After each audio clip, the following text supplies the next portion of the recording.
საუბარი დავიწყოთ უახლესი ცნობით მზია ამაღლობელს ამ დრომდე აქვს პატიმრის სტატუსი მისმა ძმამ მთელი ღამე რუსთავის ციხესთან გაათენა 10 საათი, როდესაც გახდა და დაიწყო სამუშაო საათები, მან დაწერა განცხადება, მოითხოვა დაპატიმრებულ დასთან პაემანი, რაც პენიტენციურმა დაწესებულებამ დაუკმაყოფილა და უკვე 1 საათია, რაც მზია ამაღლობელს მისი ძმა ხვდება.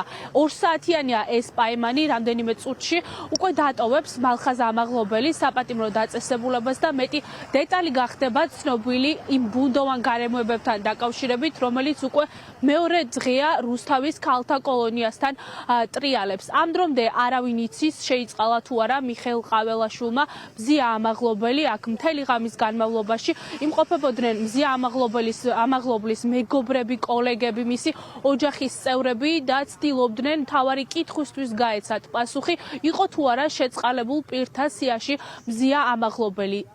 შეიძლება პირდაპირ ითქვას, რომ ტანჯვის საათები მოუწყო ქართულმა ოცნებამ პატიმრების ოჯახის წევრებს და ახლობლებს, რადგან ამ დრომდე უცნობია, ვინ მოხვდა მიხეილ ყაველაშვილის შეწყალებულ პირთა სიაში. მედიის წარმომადგენლები, ის ადამიანები, ვინც წლების განმავლობაში აშუქებდნენ შეწყალებული პირების საქმეებს, ამბობენ, რომ მათ პრაქტიკაში მსგავსი რამ არ მომხდარა, როდესაც უკვე იყო დამტკიცებული შეწყალებულ პირთა სია, რამდენიმე საათში შეძლოთ პატიმრებს, რომ საპატიმრო დაწესებულება დაეტოვებინათ, თუმცა ეს არის პირველი გამონაკლისის შემთხვევა, როდესაც მიხეილ ყაველაშვილმა თქვა, რომ შეიწყალებს პატიმრებს, თუმცა ამ დრომდე ბუნდოვანია, ვინ მოხვდა მის სიაში.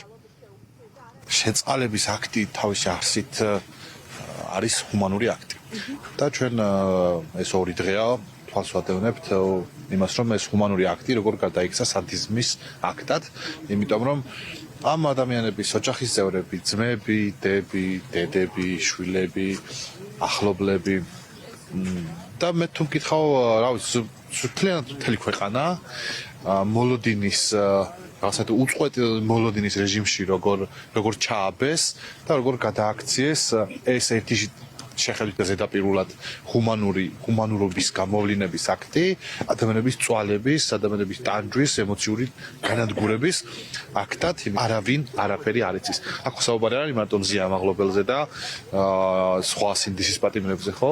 აქ ხომ არიან, რა ვიცი, პატიმრები, რომლებსაც, რა ვიცი, რაღაცა დანაშაული აქვს ჩადენილი, მაგრამ იმსახურებენ შეწყალებას. ფაქტი არის ის, რომ გუშინდელი დღიდან მოყოლებული გათენდა, უკვე 9 საათია.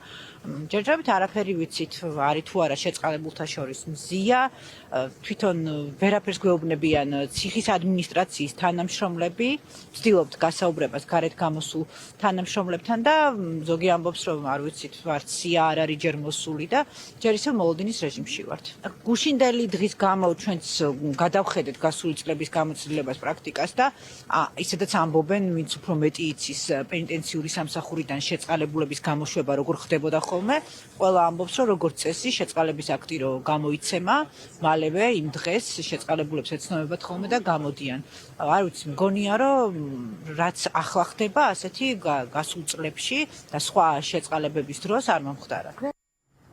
ერთ-ერთი ვერსიით ქალთა კოლონიაში 9 საათის მონაცემებით არ იყო გადმოგზავნილი იმ პირების სია, ვინც მიხეილ ყაველაშვილმა შეიწყალა. რამდენიმე წუთში უკვე მზია ამაღლობელის ძმა დატოვებს საპატიმრო დაწესებულებას და მეტი დეტალი გახდება ცნობილი იმ საკითხთან დაკავშირებით, შეიწყალა თუ არა მიხეილ ყაველაშვილმა ქალი დაპატიმრებული ჟურნალისტი მზია ამაღლობელი.